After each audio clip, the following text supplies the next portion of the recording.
Pension संगठन जाग जय बीजेपी होशियार गोटा देश पेंशन संगठन जाग जय बीजेपी होशियार सर्वभारतीय पेंशन संगठन जिंदाबाद।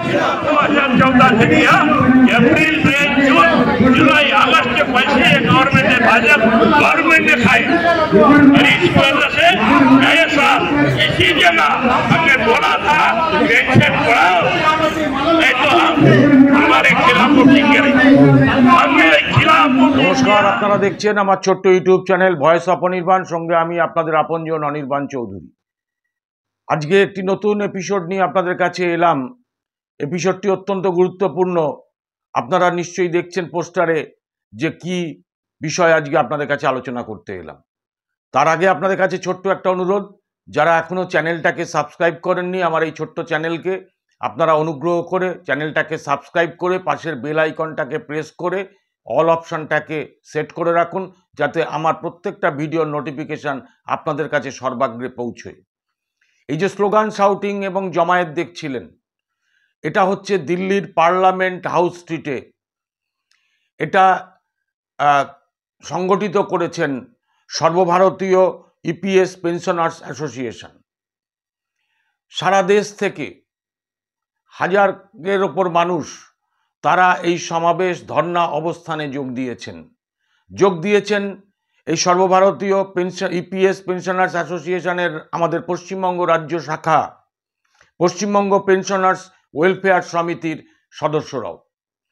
এবং সেখানে দাঁড়িয়ে তাদের কতগুলো দাবি নিয়েই তারা এই সমাবেশ করছেন। গতকাল 6ই আগস্ট থেকে শুরু হয়েছে, আগামীকাল 8ই আগস্ট পর্যন্ত এই ধর্ণা অবস্থান চলবে।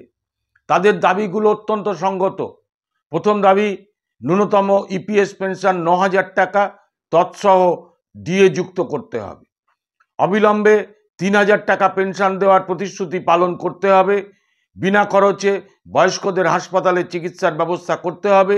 প্রবীণ নাগরিকদের রেল ভাড়ার কনসেশন পুনরায় চালু করতে হবে।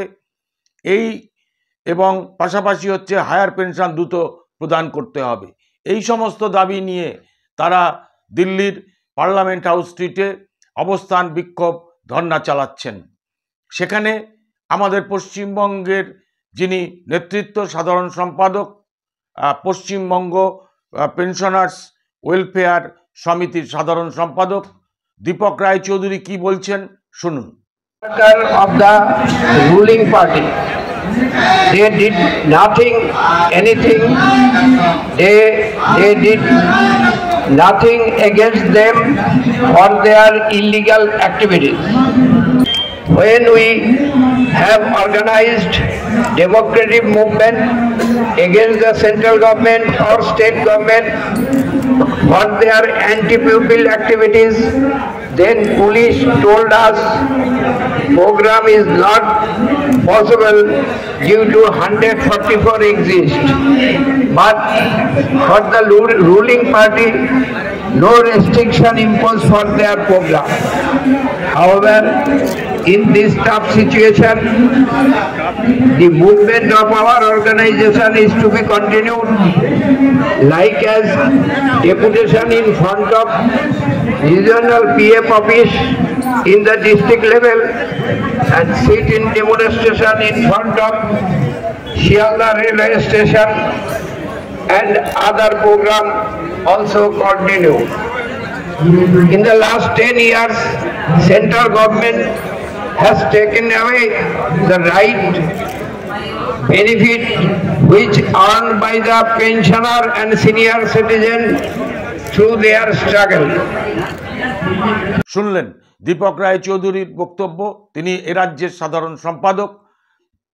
এবং সবথেকে বড় কথা হচ্ছে, এরা শুধু দিল্লিতে এই সাময়িক অবস্থান ধর্ণা করছে না, দীর্ঘদিন ধরে এই দাবিগুলো নিয়ে তারা লড়াই আন্দোলন করছে এবং সরকারের দৃষ্টি আকর্ষণ করার চেষ্টা করছে, কিন্তু সরকারের কুম্ভকর্ণের ঘুম ভাঙছে না এই বিষয়ে।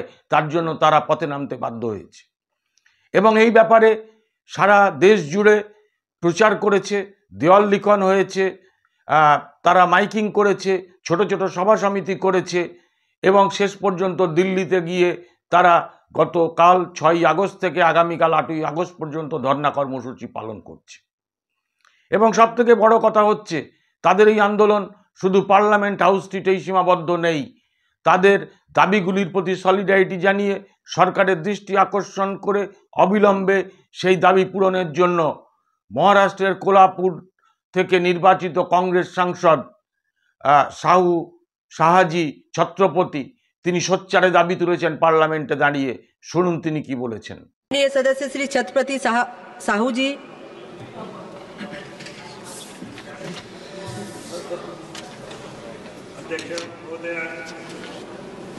I would like to bring to your notice the woes of the EPS Employees Pension Scheme 95. There are 75 lakh pensioners associated with EPS 95 scheme. They reside in every corner of India. Just a few days back, I visited their ongoing agitation, which was held at Jantar Mantar. Having seen and heard of the distressing plight of the pensioners, I would like to bring this serious situation to your notice, Adhyaksha Mohdaya. The present numbers of this fund are employees of the central and state government sectors and private sector undertakings. The members enrolled are approximately 30 crores. Statistics state that the corpus in the pension fund has increased from rupees 3,93,000 crores in 17-18 to rupees 7,80,000 crores in 22-23. Adhyaksha Mohdaya, will the government be pleased to state whether the government is aware of the inflation and rising costs and minimum pension needed to survive in 2024? Whether the government is aware of the directive principles of the Constitution of India, which places the responsibility on it to help the elderly lead a respectable life. Adhyaksha Mohdaya, the pension is not protected against inflation. Furthermore, it is not increased by a single rupee in the last 10 years. Adhyaksha Mohdaya, the price of a household gas cylinder. धन्यवाद माननीय सदस्य। 1 minute, maybe. Please complete. Just 2 minutes. Gas cylinder is rupees 1,200. In such circumstances, how do the pensioners drawing an average of 1,451 continue to live? I don't understand. It is shocking to note that the government's indifference to the crumbling lives of the pensioners who are naturally of old age.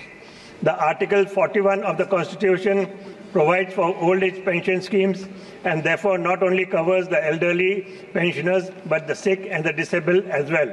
In the year 2023, the pension এই দাবিতে আজকে দিল্লির যখন parliament house street সরগরম, পার্লামেন্টে দাবি উঠছে, পাশাপাশি দার্জিলিংয়ে সহ বিভিন্ন চা বাগানগুলোতে তারা কিন্তু বিক্ষোভ সংগঠিত করছে। যারা যেতে পারেননি দিল্লিতে তারা সেই আন্দোলনের প্রতি সলিডারিটি জানাচ্ছেন। আমরা কথা বলেছিলাম দীপক রায়চৌধুরীর সঙ্গে, যিনি এ রাজ্যের পেনশনার্স ওয়েলফেয়ার সমিতির সাধারণ সম্পাদক। তিনি আমাদের জানিয়েছেন এই লড়াই দিল্লিতেই সীমাবদ্ধ থাকবে না। যদি অবিলম্বে কেন্দ্রীয় সরকার আমাদের দাবি পূরণ না করে, অর্থাৎ তাদের দাবি পূরণ না করে, তাহলে সারা দেশ জুড়ে আরও বৃহত্তর আন্দোলনের পথে তারা যাবেন এবং এই আন্দোলন করে তারা দাবি আদায় করেই ছাড়বেন। তো আপনাদের কাছে এই তথ্যটা রাখলাম। আশা করি আপনারাও এর সঙ্গে সহমত হবেন। নিশ্চয়ই আপনারা সহমত হলে কমেন্ট বক্সে কমেন্ট করে জানাবেন এবং ভিডিওটাকে প্রচুর পরিমাণে শেয়ার করে যারা জানেন না তাদের কাছেও এই বিষয়টা তুলে ধরার জন্য অনুরোধ রেখে আজকের এপিসোড এখানেই শেষ করছি। আবার দেখা হবে আগামীকাল রাত 8টায়। নমস্কার।